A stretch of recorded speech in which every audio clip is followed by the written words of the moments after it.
Realm Royale is one of the newest Battlegrounds games in a wake of the PUBG and Fortnite success. Made by Hi-Rez Studios, this game centers around a weird mixture of fantasy and combinations from their other title, Paladins, in a class-based Battlegrounds arena. Now, it's important to mention that this game is in alpha.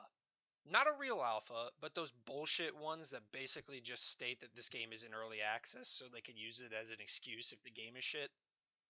Now, I know I'm a little late on this one, but I wanted to wait until solo queue was released for this game to get a better grasp on the class balance. And yeah, this game did not have solo queue at launch. Da fuck. Now, as is very recently, at the time of recording this, they added guides section to the menus for new players to the game. This is very nice, and they range from beginner to advanced, as well as having a quick link to the current patch notes, which is pretty nice. It's definitely a step in the right direction, seeing as how the game itself offers very little in terms of information, and the little that is there is hard to find or see.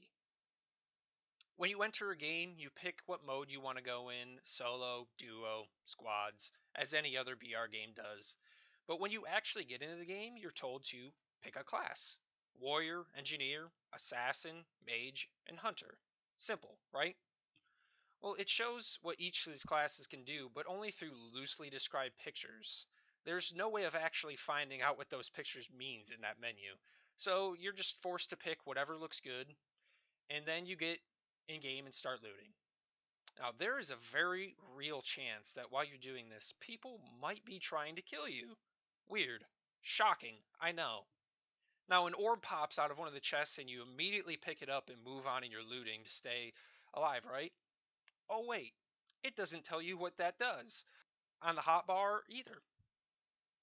Wait, you have to drop it, which requires you to find something else to swap it out with in order to read tiny little text that briefly explains what the ability does. That was a dramatized version of what that experience is actually like, but it's really not that far from the truth, which is kind of sad. This game does a terrible job of explaining information. Even taking damage isn't extremely obvious, and it happens so quickly that if you're caught off guard, you probably won't even notice you're taking damage until you're a stupid chicken running for your life. But as far as gameplay goes, the gameplay is extremely quick. Now you're thinking, this is a fantasy set game. How is bows and swords made to be quick gameplay? Well, those things exist, but there's also guns! You know, because what's a BR game without guns? All of which are better than their medieval counterpart. Guns in a medieval fantasy game? That's not totally unheard of, but it's still weird. They're like muskets and whatnot, right? Nope. There is a semi-auto rifle and pistol, an heirloom rifle which shoots some sort of energy beam, a shotgun, a sniper rifle, a plasma launcher. You name it, they got it. The last two being class weapons only available to the engineer and the assassin, but still, they exist. Now, I really don't have much of an issue with all those except for the sniper rifle and the heirloom rifle, which are ripe with balance issues. The heirloom rifle in particular is easily the best weapon in the game, seeing as how it's the only hit scan weapon in the game as well. They balance this by decreasing damage the further away your target is, but when you combine this balance with some of the class weapons such as the sniper and the longbow, which don't have fall off damage, you don't need it to be good at range. Because this gun not only has the largest magazine size of all the weapons, it's also one of the best DPSs as well. Easily being able to out DPS a shotgun at close range. This single weapon alone makes all the other weapons useless and makes the class weapons seem niche at best.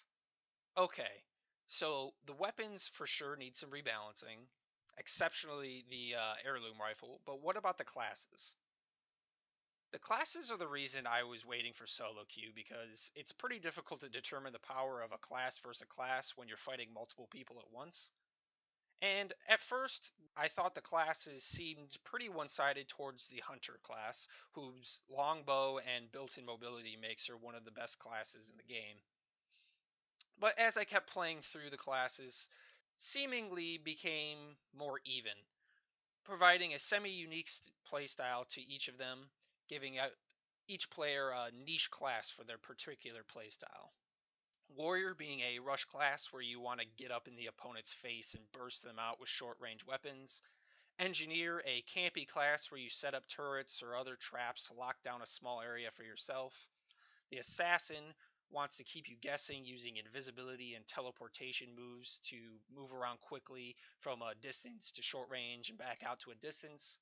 The Mage, who wants to use its powerful abilities to abuse verticality and nuke you out very quickly.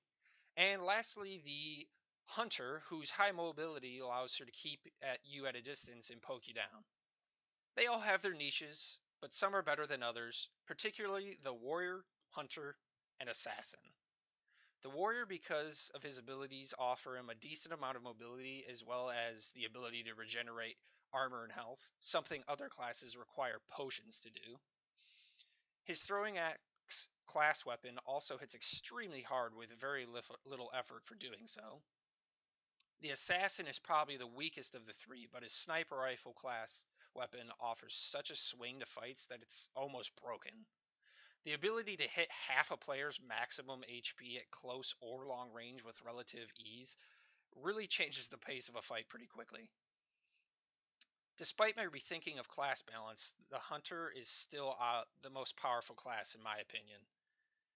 Her short cooldowns on her mobility makes her hard to catch or outplay, and her class weapon, the longbow, is basically a mixed version of the heirloom rifle. It cannot shoot as quickly as the heirloom rifle, but it also doesn't have damage drop off, and it never has to reload. The health system, on the other hand, is actually pretty good. It fits the theme of the world and fits well and feels good for the player. Each player starts with a set health pool at the beginning of a game, normally around 1200 for the most classes. Then you get armor as drops from chests or craft from the forge, which increase your health pool by a set amount depending on the quality of the armor you're wearing, to a maximum of 1200 armor, effectively doubling your health pool. Both of these pools can be replenished, though, through abilities or mainly through armor and health potions found in boxes around the map. They can also be crafted in the forge as well. And with all this talk of the forging things, I should probably mention that too. Forges are placed in high loot areas around the map, which you can take your weapon shards from unwanted loot and turn them into useful things such as armor, potions, abilities, weapon, or your class weapon. It takes 60 seconds to make any of the items and 30 seconds to make any of the potions. During that time, you must defend your forge or risk someone making off with your precious loot. It's a fairly good mechanic that drops players to fight one another other than just the ring.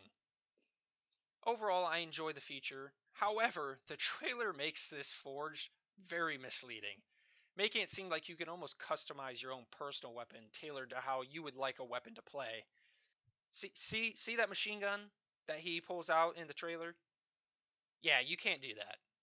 In fact, that gun doesn't even exist in the game anymore. Now, I've been torn on this title for several days now. I absolutely hated it at first, but the more I played it, I found some nuances that made it seem more enjoyable to me. But at the end of the day, I have to give this game just a meh rating. I don't hate it. I don't love it.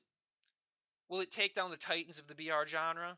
Certainly not, but I do believe that the game makes a decent alternative to Fortnite players that don't want to deal with the building mechanic of Fortnite, but still want the outplay potential that PUBG doesn't really offer. The game is in alpha after all, so things are bound to change in upcoming patches. Who knows? Maybe this game will eventually become one of the titans of the BR genre. For now, to me, it just feels like Hi-Rez is genre chasing, waiting for the next big thing to happen, and then trying to cash in while it's popular. Thanks for watching. As always, please like and sub if you enjoyed this video, and I'll see you on the next one.